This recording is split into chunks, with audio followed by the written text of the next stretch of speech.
That was the day when I judged him very deeply, that he gave more attention to my stepmother than me and cared about her more than me, and then I found out the reality of why my husband married me, and the baby that my stepmother had was not my father's but someone else's.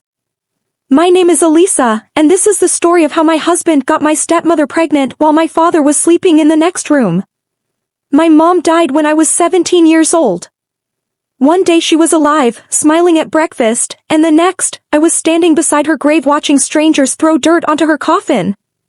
After that day, my father changed completely. He stopped talking, stopped laughing, and honestly, I thought he would never love anyone again. I was wrong. 8 months later, he brought home a woman named Vanessa. Young, beautiful, perfect body, perfect smile, perfect everything. She looked nothing like a stepmother. She looked like the type of woman men destroy their lives for. And the sickest part? She was only 6 years older than me. At first, she acted sweet. She bought me clothes, called me sweetheart, brushed my hair like she actually cared about me. But sometimes I'd catch her staring at herself in mirrors for way too long, like she was obsessed with being desired. I ignored the feeling in my stomach and tried to move on with my life. Then I met Daniel. He was charming in that dangerous kind of way. Calm voice. Protective energy. The type of man who makes you feel safe so you never notice the knife in his hand. He told me I was different from every other girl he'd met. He made me feel special, loved, chosen, and I fell for it. Hard. We got married less than a year later. I remember standing there in my white dress thinking maybe life was finally giving me happiness after everything it took from me. But now when I think about my wedding day, I realize something terrifying. Every time I looked at Daniel, Vanessa was already looking at him first. At first it was little things. Private jokes. Long eye contact. Small touches that lasted a second too long. Sometimes I'd walk into a room and they'd suddenly stop talking. Other times I'd wake up at night and hear footsteps downstairs followed by whispering voices. Whenever I questioned it, they made me feel crazy. You're overthinking. You're insecure. You watch too many movies. So eventually, I stopped asking questions. Big mistake.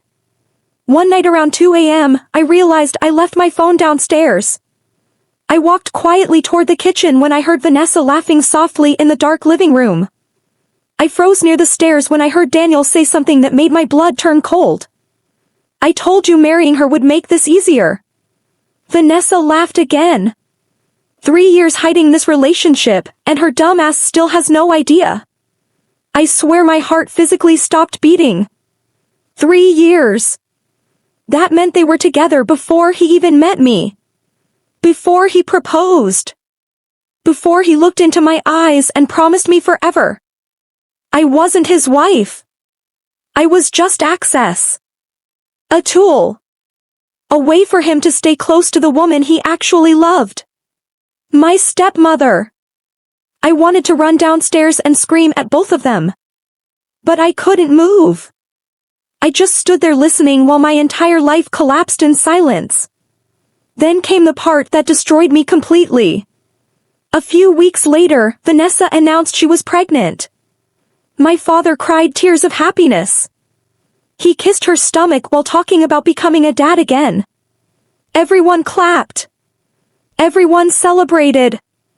And I sat there staring at Daniel across the room because deep down, I already knew the truth. That baby was his. After that, everything became unbearable. Sometimes I'd catch them touching each other secretly when they thought nobody was looking.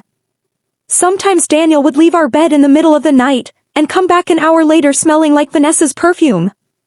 The craziest part? They enjoyed humiliating me. But one thing about pain is, eventually it turns into revenge. And mine was patient. I started recording everything. Secret voice recordings. Videos. Hotel receipts. Messages. Photos. I collected proof for months while pretending to be the same broken, naive girl they thought they controlled. Then came my father's birthday party. The whole family was there. Music, drinks, laughter, everyone celebrating together while two monsters stood in the middle of the room pretending to be innocent. That night, I decided to end them both. Halfway through dinner, I grabbed the remote for the projector and smiled. "Dad," I said, "I made a special video for you." The room went dark. Then the first video played. Vanessa and Daniel kissing in a hotel elevator. The second clip showed them entering a bedroom together. Then the audio recording played through the speakers loud enough for everyone to hear. "Marrying Elisa was the easiest way to stay close to you." The silence after that felt evil. My father looked like his soul had left his body. Vanessa started shaking. Daniel just stared at me in complete horror because he finally realized the girl he manipulated for years had destroyed him in less than 5 minutes. People started screaming. Crying. My father collapsed into a chair while Vanessa begged him to listen. Daniel tried walking toward me, but I stepped back and looked him dead in the eyes. "You didn't ruin my life," I told him. "You ruined your own." Then I walked out of that house while chaos exploded behind me, and none of them ever saw me again.